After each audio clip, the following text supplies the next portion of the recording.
Democrats thought they had finally done it. They thought they had pulled off one of the most audacious electoral power grabs in American politics. They ran a ballot referendum. They hid the actual map from voters. They raised over $60 million. They brought in Barack Obama. They ran wall-to-wall television ads. And after all that, they barely scraped by with the narrowest of victories, 51-49, in a solid blue state to boot. But no matter, they popped the champagne, they declared victory, and then, within literally hours, a judge hit them like a freight train. Make sure to stick them to the very end of this video, because not only is the Virginia gerrymander scheme now legally on life support, but we're going to see how the redistricting wars are just getting started, and it's the Democrats who are poised for colossal and humiliating defeat. Hey gang, it's me, Dr. Steve, your Patriot Professor, here to help you make sense of the madness with breaking news and analysis you're not going to get anywhere else. So you know what to do. Make sure to smack that bell and subscribe button. Also, the midterms are already being framed by the same outlets that got the last cycles wrong on purpose. My Patriot Alerts keep you 2 steps ahead of their talking points with no corporate filter. Click the link below and join the alerts today so you can see the real story before the pundits try to script it. All right, let's dive right in here. So here's where we are. As you know, this past Tuesday night, Virginia voters passed the Democrats' redistricting referendum by less than 3 points, even after dumping tens of millions of dollars into the election and dragging out Obama's corpse to champion it. The referendum barely passed, but it did. And what that now allows for is Governor Abigail Spanberger and her Democrat legislature to scrap Virginia's current congressional map, a mathematically near-perfect 6 Democrats to 5 Republicans, and replace it with a monstrosity that would produce a 10-1 Democrat advantage. Now, keep in mind, a 10-1 Democrat advantage in a state that voted for Kamala by just 5 points.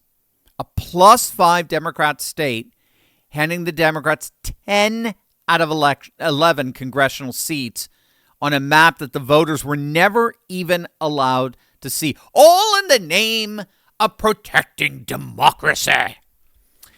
And the Democrats were singing from the mountaintops. They thought they were on the doorstep of flipping the House majority before a single midterm vote was cast. The borderline illiterate Hakeem Jeffries was practically dancing.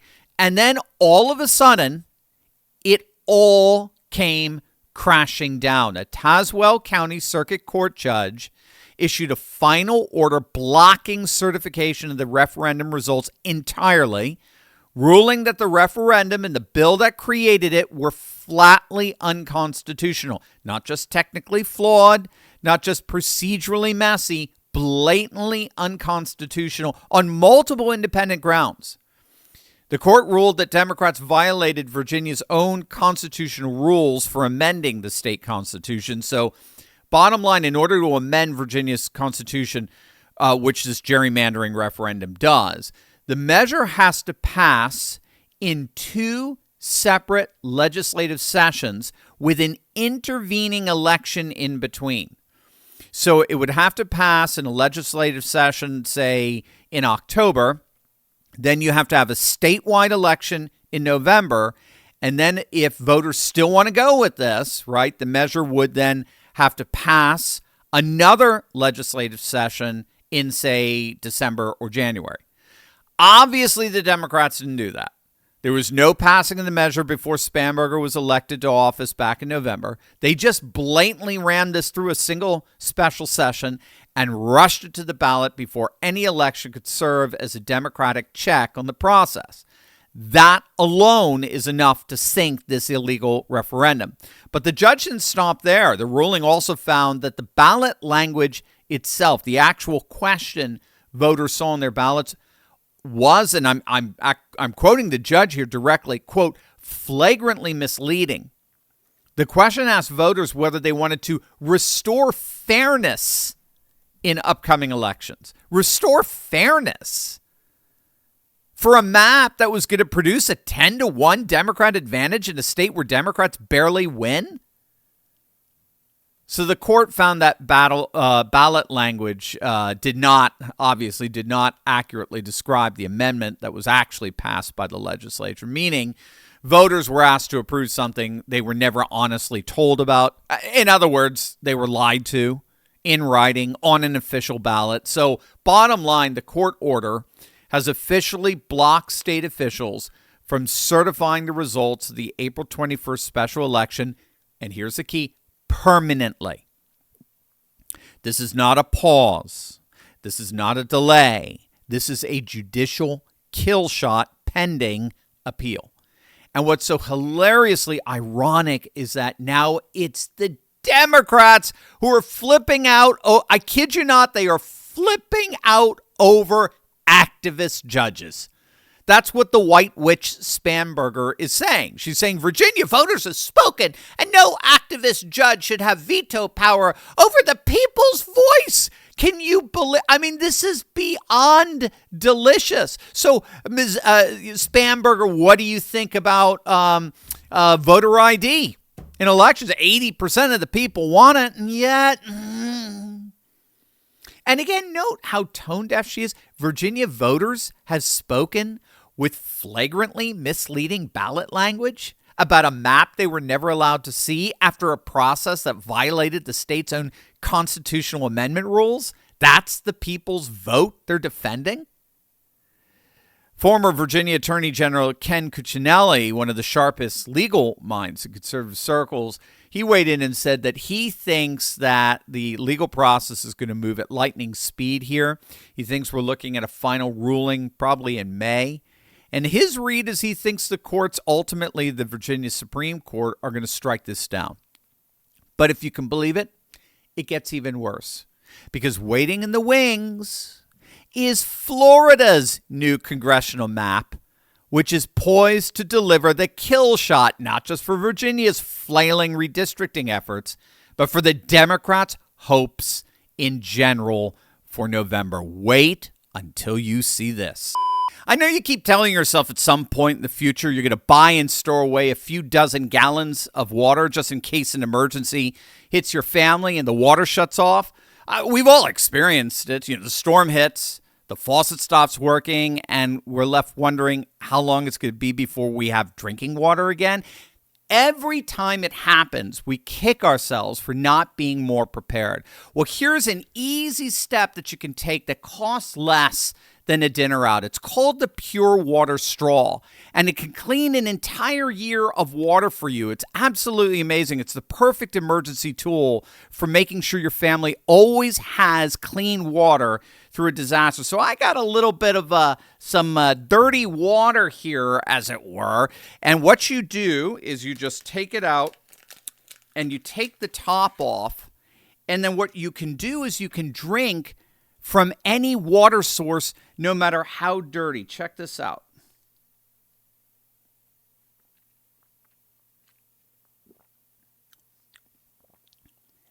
I'm kidding. I kid you not. It tastes just like water. This is coffee, obviously. I don't taste the coffee. It's just water. I mean, this is amazing. The Pure Water Straw allows you to drink from literally any water source, from the pond, from the mud puddle, the bucket that caught the rainwater, even, I kid you not, even the toilet. The Pure Water Straw instantly cleans out bacteria, pathogens, and debris and purifies the water. So you can drink clean water from any source without worrying about, puking your guts out. We have these in our home.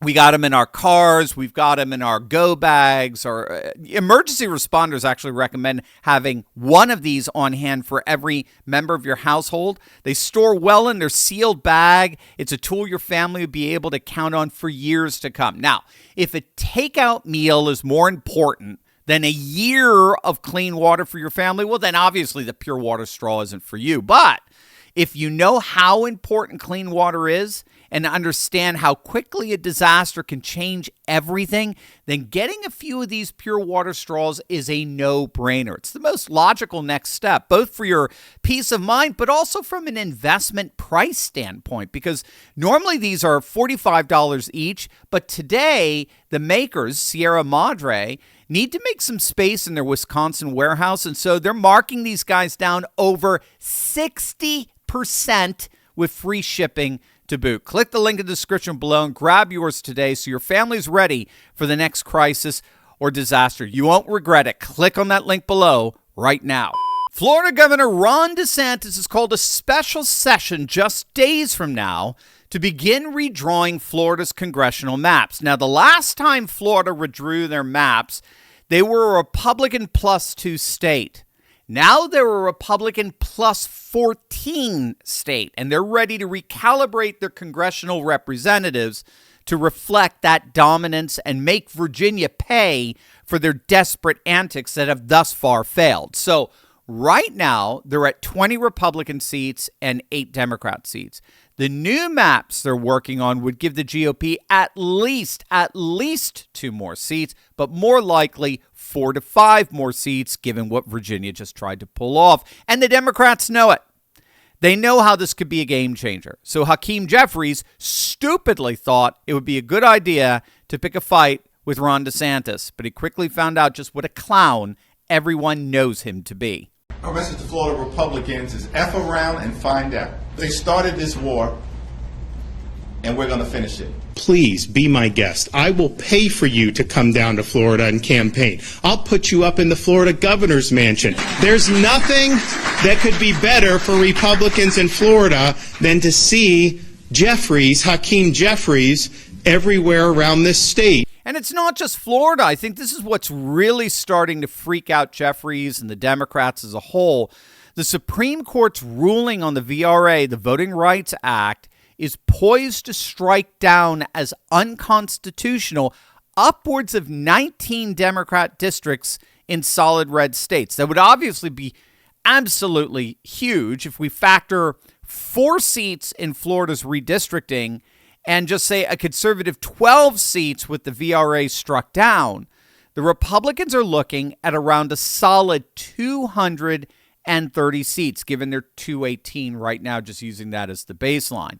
So they would be a permanent congressional majority at that point. And all of this is just a harbinger for what's to come with the 2030 census.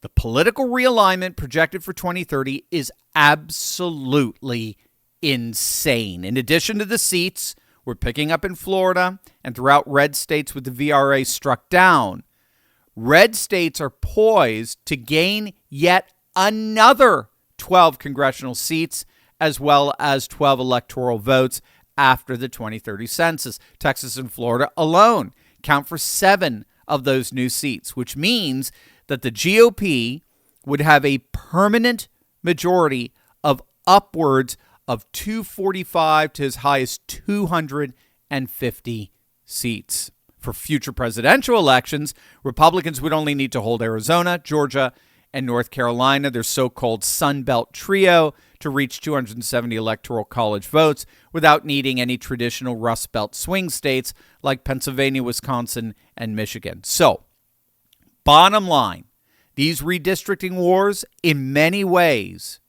have already been won. So be patient.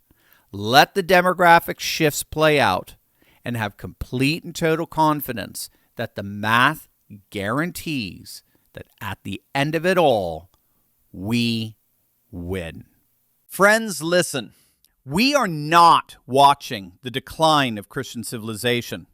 We are watching its reawakening. I've written a free ebook, The Reawakening of Christian Civilization, and a free 3-part video series to go with it. The whole package is yours at no cost. Scan the QR code on your screen right now or hit the link in the description. Go grab it. It's all waiting for you.